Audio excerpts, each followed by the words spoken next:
Why kind people get taken advantage of. Have you ever noticed that the people who deserve kindness the most are often the ones who get hurt the deepest? They're the ones who answer every late-night call, forgive the same mistakes, give second chances that no one else would. And somehow, they end up exhausted, betrayed, and asking themselves one painful question. Why does this keep happening to me? The truth is shocking. It's not because you're weak. It's not because you're naive. It's because many people mistake kindness for permission. Today, we're going to uncover the psychology behind why kind people often become targets, and why protecting your heart doesn't mean losing your compassion. Imagine someone named Emma. She's the friend everyone calls during a crisis. She remembers birthdays. She listens for hours.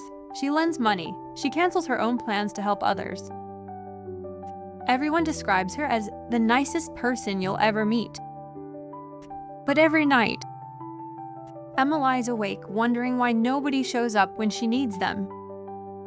She's surrounded by people, yet she's completely alone. The painful irony is that kindness itself isn't the problem. The problem is when kindness becomes your identity instead of your choice. Healthy kindness says, "I want to help." Unhealthy kindness quietly whispers, "I need to help, or people won't value me." Those two sentences sound almost identical. Psychologically, they're worlds apart. Psychologists have long observed something uncomfortable about human behavior. Not everyone responds to kindness with gratitude. Some respond with opportunity. People naturally test boundaries, sometimes without even realizing they're doing it. Maybe they ask for one small favor, then another, then another. Each time you say yes, they learn something. Not about your kindness, but about your limits. Or rather, the lack of them. Most manipulators don't begin by demanding everything.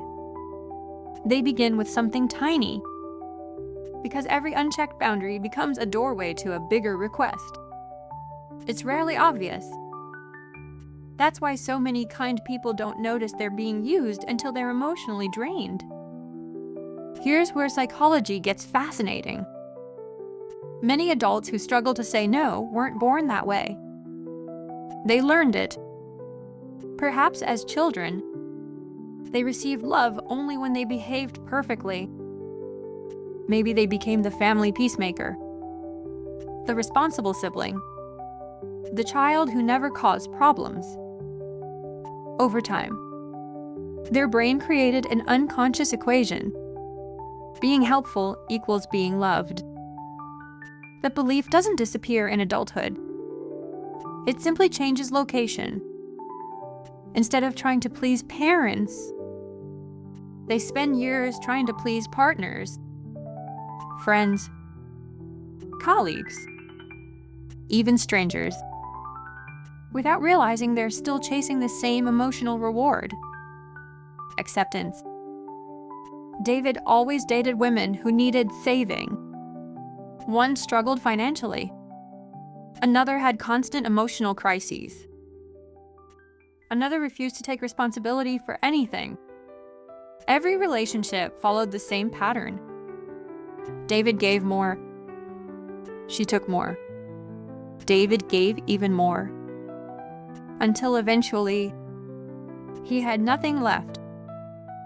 When friends asked why he stayed, he always had the same answer: "She needs me." But during therapy, something unexpected surfaced. As a child, David only felt noticed when solving problems. Helping had become his way of earning love. So when he met emotionally unavailable partners, his brain interpreted exhaustion as intimacy. He wasn't choosing unhealthy relationships consciously. His childhood programming was choosing for him. If you're naturally kind, saying no probably feels uncomfortable. maybe even selfish. But have you ever wondered why? Because rejection activates the same regions of the brain associated with physical pain. When you fear disappointing someone, your nervous system often reacts as though you're facing danger. Your brain whispers, if they get upset, you might lose the relationship. So you say yes. Not because you want to, but because your nervous system wants safety. Ironically, that temporary comfort creates long-term resentment. You protect the relationship while quietly damaging yourself. Here's an uncomfortable truth.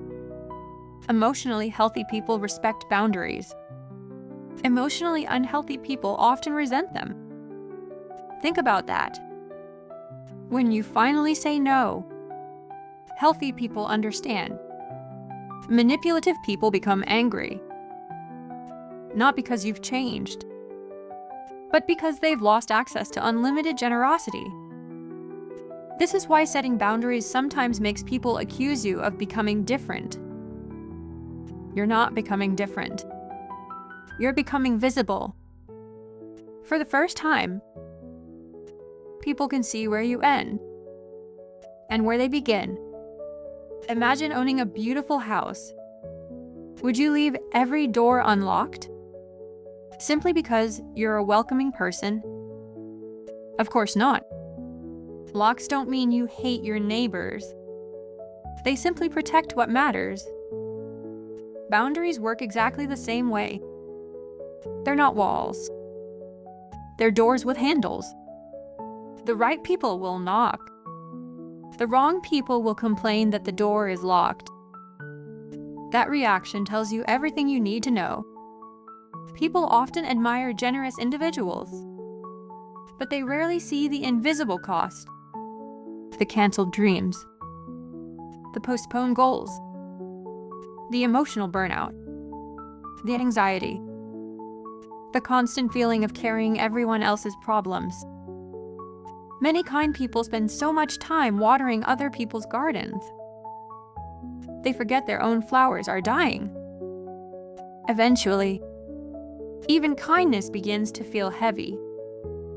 Not because kindness is wrong, but because it was never meant to exist without self-respect.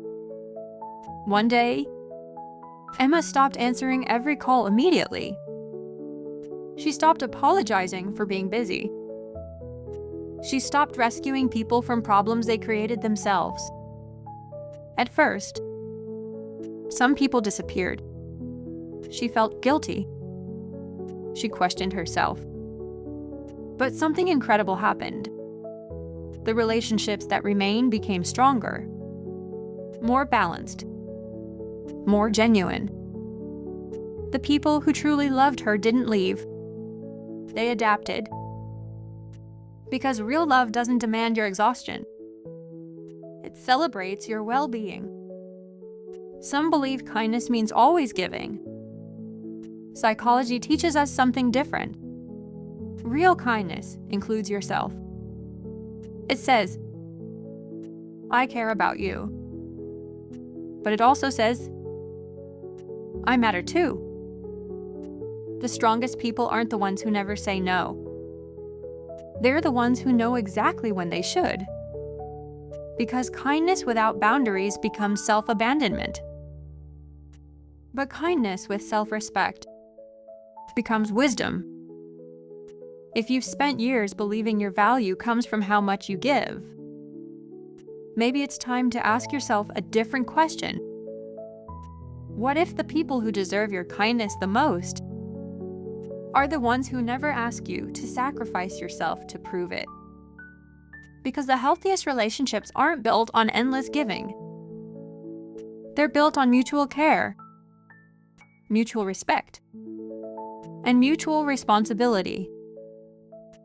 So before you give another piece of yourself away, ask one simple question. Am I being kind? Or am I abandoning myself just to keep someone else comfortable? Because the answer to that question may change every relationship you'll ever have. And here's something to think about before you leave. If someone only values you when you always say yes, do they truly love your kindness? Or have they simply grown comfortable with your sacrifice?